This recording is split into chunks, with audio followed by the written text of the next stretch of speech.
Hey gamers, if you have a knack for abstract strategy games and you love Greek monsters and gods, then you want to check out Ichor. Let's take a look at how this game plays.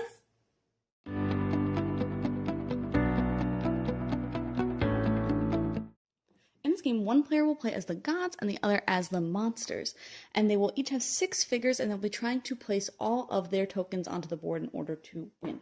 On a player's turn, they can either move a figure and place tokens, or activate a power and place tokens if necessary.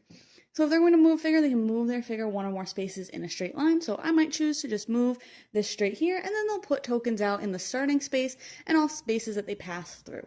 Tokens can never be on a spot with a figure, so they will never place one where they end it, and they can never move through other figures or anything like that. If they do move through another player's tokens, so let's say that had been set up previously and I went over here, then I would replace those. I would place here, here, and here, and I would return those back to the other player. If I ever end in a spot that has one of my own or another player's, same thing, I would return those to their respective piles, because you can't have a token where somebody is.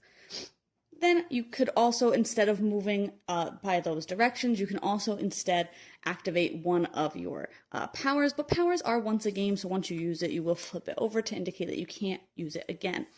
Some things will allow you to, when moving as normal, for example, jump over any one figure. So the griffin could go all the way over here because they can jump over that figure, but still you can't place one of your tokens there because a token can't go where a figure is. Or the Minotaur is you can exit and enter from one side of the board. So if you were set up kind of here, you could go all the way around and basically end up kind of back where you were. And again, you'll just flip those over to indicate that you have used them.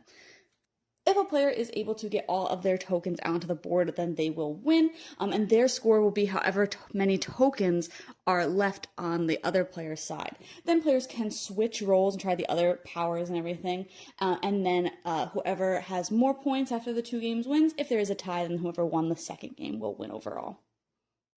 Overall, I really liked the look of this one. I thought it was really eye-catching, and I liked all of the different powers. I thought that those were kind of neat. But for whatever reason, this one just really didn't mesh with my brain. I'm not huge on abstract strategy games to begin with, but this one I felt like was over so quick for me. And maybe, that could also be a testament to the skill of other people that I'm playing with, but it's also just something that doesn't mesh well with my brain. I always kept trying to set myself up to have really big turns, so I'd move a little bit here, a little bit there. I'd use this power, try and set myself up for a big move, and I'd either just get blocked or I just wouldn't see another move that my opponent could make that ended up giving them a lot more of their tokens. You do have reference cards for the other players' abilities, so you should know what they're able to do, but I think for me it's just really difficult to kind of keep up with all that and have knowledge of their abilities and my abilities, because there are a lot on the board. There's 12 different characters on the board at any time, so I think it can be really difficult if you're not kind of built for abstract strategy games to keep track of all of that and kind of see where your best moves lie versus somebody else's. I think that it is a game that can kind of lend itself to longer turns, like more thinking about, again, that setting up for your most optimal moves or most optimal setup. So for me, that doesn't really work. It's not something that I really prefer to play for games. But if you are somebody who likes abstract strategy games, like I said, this one's gorgeous. I think it's got a cute theme, even if the theme doesn't matter a whole ton. But some of the powers are pretty thematic for the characters, so I thought that was kind of cool. But overall, if you like abstract strategy games, I think this one is cool for you. Like I said, it just wasn't for me. But you can check my full thoughts on the blog today to decide if this one is for you.